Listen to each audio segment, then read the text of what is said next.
প্রতিবেশী রাষ্ট্র বাংলাদেশে সংখ্যালঘুদের উপর চরম নির্যাতনের ঘটনা প্রায় প্রতিদিন সামনে আসছে।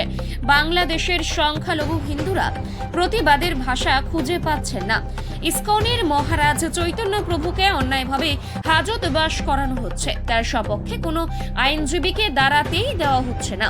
সমগ্র বাংলাদেশে এহেন পরিস্থিতিতেও সে দেশের পাশে থাকার বার্তা দিতে চেয়ে এবং চৈতন্য প্রভুর মুক্তি চেয়ে রবিবার শিলিগুড়ির কাওয়াখালী ময়দানে একত্রিত হয়েছিলেন লক্ষাধিক সাধু সন্ত ও ধর্মপ্রাণ মানুষ। বাংলাদেশ সীমান্ত থেকে মাত্র 3 কিলোমিটার দূরত্বে আজ হিন্দুরা একত্রিত হয়ে অশান্ত বাংলাদেশকে এখনই শান্ত হওয়ার বার্তা দেওয়া হয়। বলা হলো, হিন্দুরা সমবেত হচ্ছে, সে তা ভারত হোক কিংবা বাংলাদেশ। স্পষ্ট বার্তা দেওয়া হলো, হিন্দুরা আর নির্যাতন সহ্য করবে না। রবিবার শিলিগুড়ির কাওয়াখালী ময়দানে ছিল লক্ষ লক্ষ মানুষের ভিড়, যাকে রীতিমতো জনপ্লাবন বলা যেতে পারে। এই সমাবেশে বিনামূল্যে গীতা ও প্রসাদ বিতরণ করা হয়। লক্ষ্য কণ্ঠে গীতা পাঠ 100 সনাতন সংস্কৃতির তরফ থেকে এখানে লক্ষণগঞ্জে গীতা পাঠের আয়োজন করা হয়েছে। সেই লক্ষণগঞ্জে গীতা পাঠের আয়োজন উপলক্ষে আমরা সমস্ত হিন্দুরা ঐক্যবদ্ধভাবে এখানে অংশগ্রহণ করেছি এবং এই গীতা পাঠের একটাই উদ্দেশ্য হলো হিন্দু জনগণকে ঐক্যবদ্ধ করা।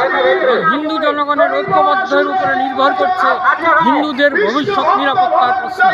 আজ আমরা ভারতের হিন্দুরা অনেকটা অনিরাপত্তার মধ্যে আছি। আজ ভারতবর্ষ থেকেও আমরা যেন সংখ্যালঘুতে পরিণত হয়ে আছি। আজ বাংলাদেশের এই দৃশ্যনীয় পরিস্থিতি, বাংলাদেশে হিন্দুরা নির্যাতিত হচ্ছে, হিন্দুদের ঐক্য ছিন্ন বিচ্ছিন্ন, হিন্দুদের জন্য কোনো অস্তিত্বই নেই।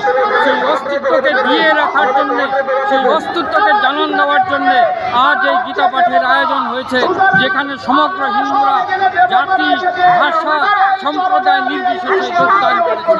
এই জন্য সেই গীতা পাঠ লক্ষণগঞ্জে গীতা পাঠের অনুষ্ঠানে আমি এসেছি। আচ্ছা, আপনার বাংলাদেশের মানুষকে আপনারা কি বার্তা দিতে চান? বাংলাদেশের মানুষকে আমরা এই বার্তা দিতে চাই যে আমরা হিন্দুরা নিঃসঙ্গ নই, আমরাও তোমার পাশে আছি, আমরাও তোমাদের সহযোগিতায় আছি। তোমাদেরকে হিন্দুদেরকে এইভাবে পৃথিবী থেকে নিশ্চিহ্ন হতে দেব না।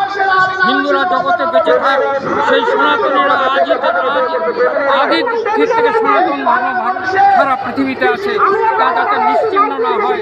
হিন্দু জনগণ যাতে বাংলাদেশে নিরাপত্তার সঙ্গে বসবাস করতে পারে, লুণ্ঠিত না হয়, ধর্ষিত না হয়, নিরাপত্তার সঙ্গে বাস করতে পারে, সেই বার্তাটা আপনারা দিতে চাইছেন। আপনি কোথা থেকে এসছেন? আমি শিলিগুড়ি থেকে এসেছি। আচ্ছা, শিলিগুড়ি থেকে আমার নাম। আচ্ছা, আপনার নাম? পল্লব কুমার।